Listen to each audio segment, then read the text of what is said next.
تو اللہ کے نام سے جو سب پر مہربان ہے۔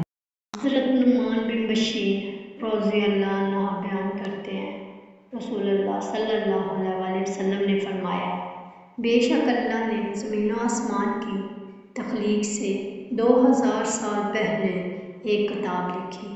اس سے 2 آیتیں اتار کر سورۃ بقرہ کو مکمل کیا گیا، اور جس گھر میں انہیں 3 رات پڑھا جائے تو شیطان اس گھر کے قریب نہیں آتا۔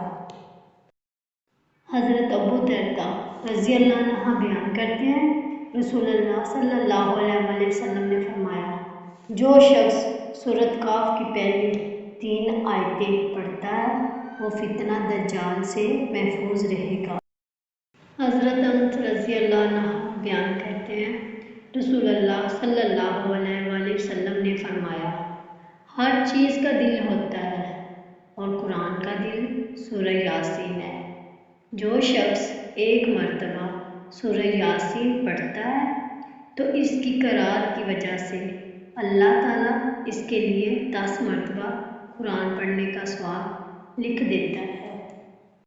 اللہ تعالیٰ ہمیں حدیث مبارکہ پر عمل کرنے اور اپنی زندگیوں کو سنوارنے کی توفیق عطا فرمائے، آمین۔